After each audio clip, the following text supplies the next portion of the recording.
오늘의 말씀 창세기 11장 1절부터 9절 말씀.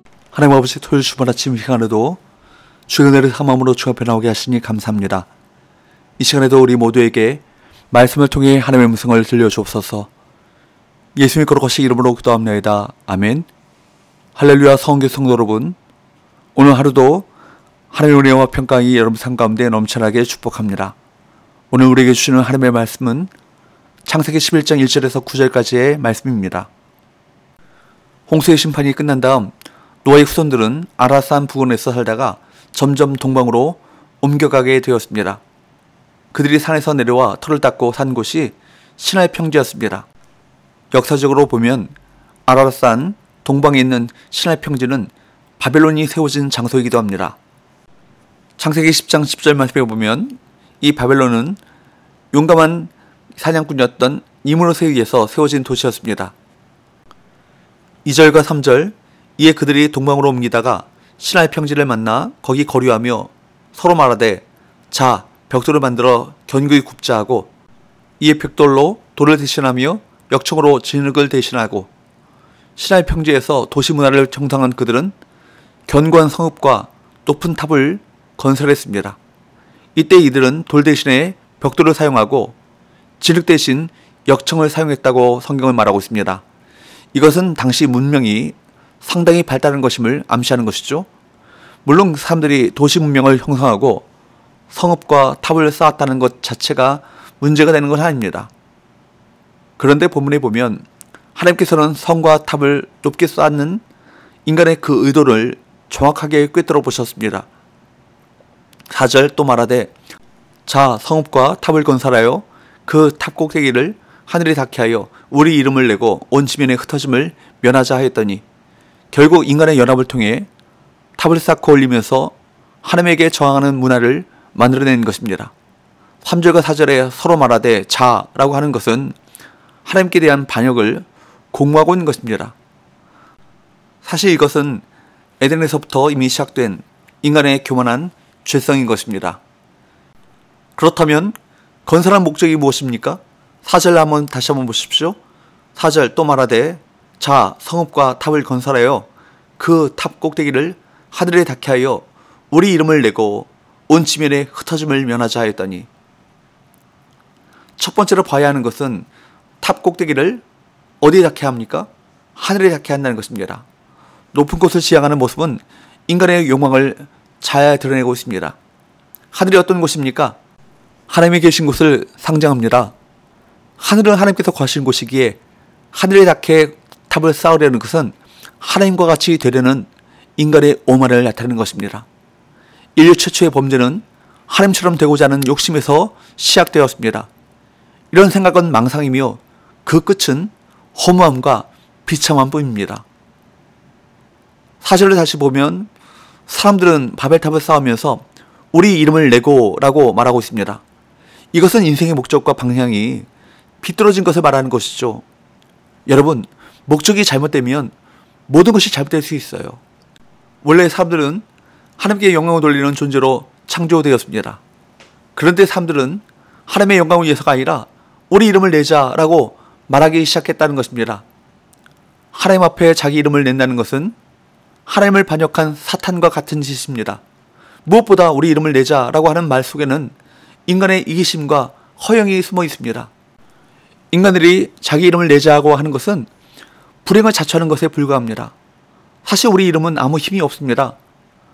권력을 휘두를 때는 자기 이름이 힘 있는 것처럼 보이지만 그렇지 않죠. 어떤 인간의 이름으로도 죄를 해결할 수 있는 것도 아니고 마귀를 이길 수 없습니다.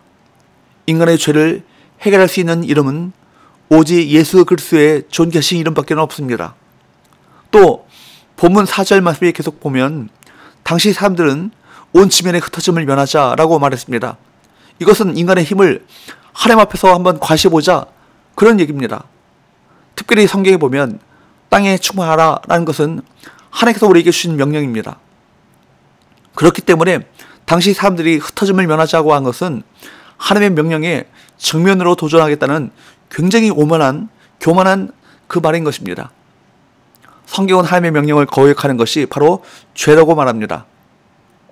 우리는 바벨탑을 쌓았던 당시 사람들의 모습에서 하나님을 대적하는, 하나님을 거역하는 불신앙을 읽을 수가 있습니다. 5절과 6절, 여호와께서 사람들이 건설하는 그 성읍과 탑을 보려고 내려오셨더라.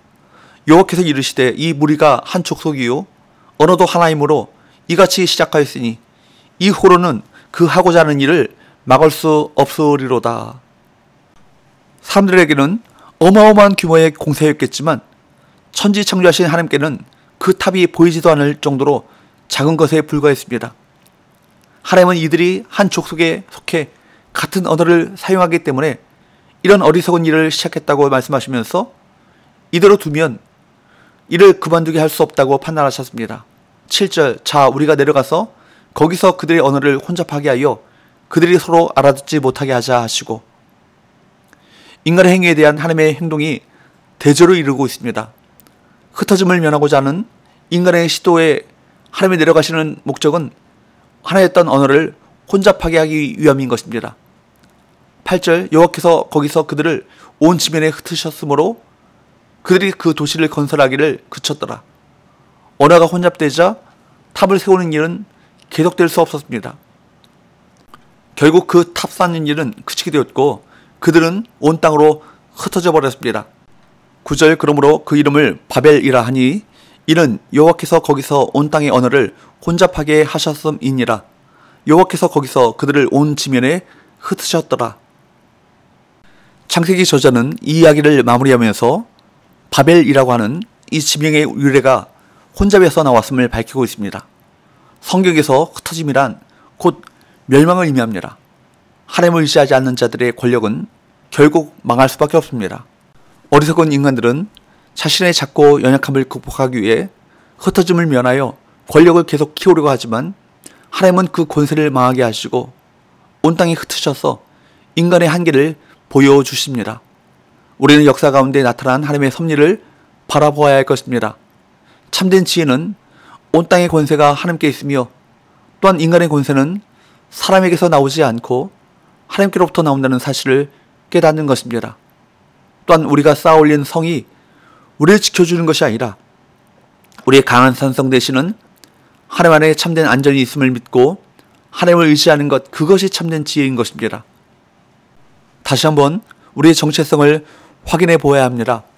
우리는 하나님 나라의 시민이며 하나님의 법을 지키는 하나님의 백성입니다. 그러므로 세상의 가치관에 따라 생각하거나 선택하지 말고 하나님의 다스림을 사모하며 그분의 섭리를 신뢰하고 겸손히 주님을 의지하는 삶을 살아가야 할 것입니다. 이것이 천국 시민의 합당한 삶인 것입니다. 기도합시다. 하나님 아버지, 끊임없이 하나님을 떠나 하나님을 대적하는 불신앙의 시대 속에서 하나님의 섭리를 따라 순종하는 천국 시민의 삶을 살아가게 하여 주옵소서. 예수의 거룩하신 이름으로 기도합니다. 아멘.